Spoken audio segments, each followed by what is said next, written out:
Open.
Ayan, magandang tanghali mga ka-farmland. Ayan, kitang-kita nyo ang ganda.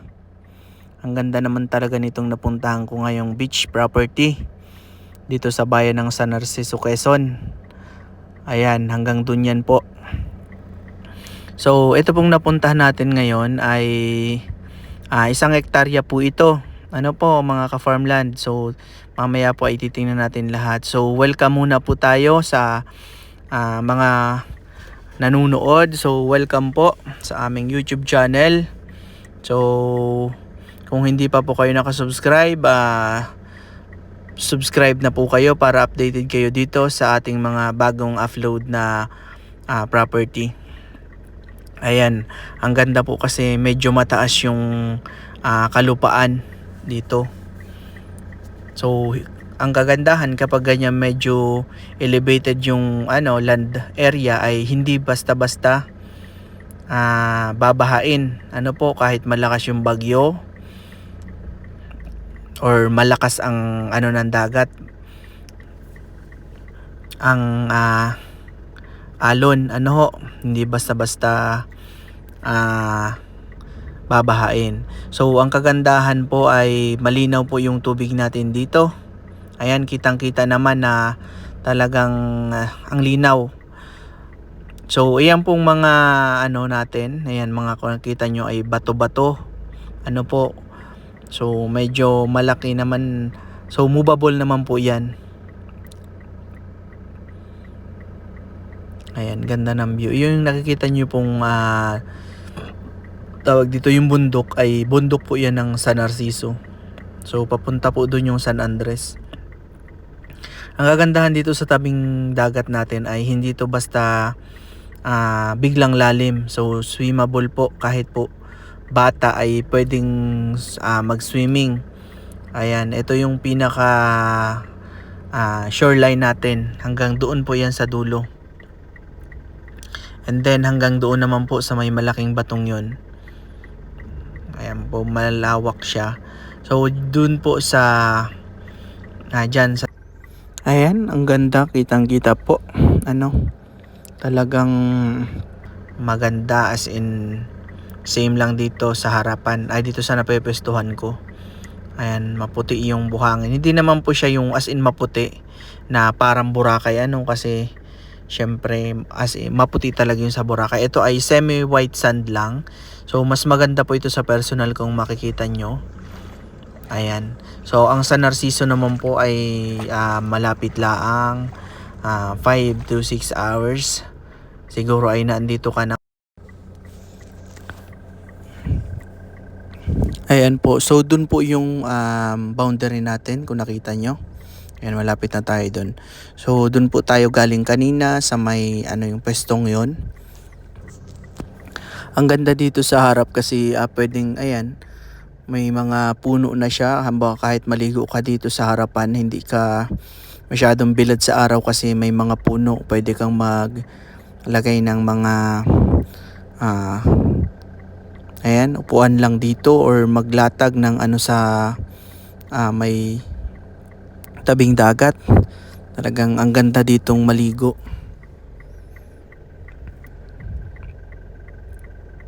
Ito ngayon ay ano na, nang pumunta ka dito ay low tide na. Kaya medyo ayan, bumababa na yung tubig. Ganda kasi may mga bato-bato dito sa ano. Ayan pala yung bahay ng may-ari. May bato-bato dito sa baba. So kapag naliligo, kanina nga may naliligo dito. Dito sila nakapwesto sa ilalim ng, ayan, bonsai daw po ang tawag dyan.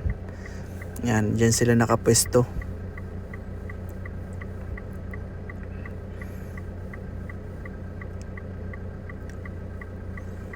Ayan, ginawa ng may-ari ng ano, ng hagdan papunta dito sa taas.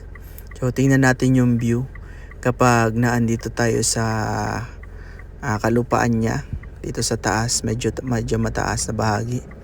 Ayan, ganda. Talagang the best tong property ito sa mga naghahanap ng beach lot. Yung gusto ng for retirement or pagtatayuan ng vacation house nila, or pwede naman dito na kayo manirahan kung gusto nyong malayo sa syudad, kung gusto nyong tahimik at peaceful na buhay. Ayan, pwede dito. Ayan, sobrang ganda. Ito yung kagandahan kapag medyo mataas yung land area, hindi ka basta-basta babain. So ito naman yung ano niya, farmland. Ayan, may mga tanim dito na saging. So mayroon na tanim. May tanim na nyog. So may pailan-ilan po dito na puno ng mangga. Sabi nung may-ari, ayan, may Jimelina, may papaya. Ayan, may mga ilan-ilan dun sa medyo mataas na ano, kasi yung ano po ng ano, medyo may pataas po dito sa una-unahan, and then pagdating dito sa may tabing dagat ay flat, and then medyo pababa dun sa ano naman papunta sa dagat yung nakita nyo kanina. So hindi naman po gaano kataas, yung medyo elevate lang pong kaunti. So ayan, ganda po niyan pag nalinisan yung harapan na yan, talagang kitang-kita yung simula doon. Yan, kapag naandun ka sa dulong yan. Ganda po ito pag nalinisan. Ngayon ay hindi pa natin kita yung pinaka-view niya talaga na sobrang ganda. Kasi po ay medyo may sukal pa. Pero pag nalinis po ito ay talagang ano, maganda siya. Tapos tatayuan nyo ng kubo. So maraming salamat po sa panonood.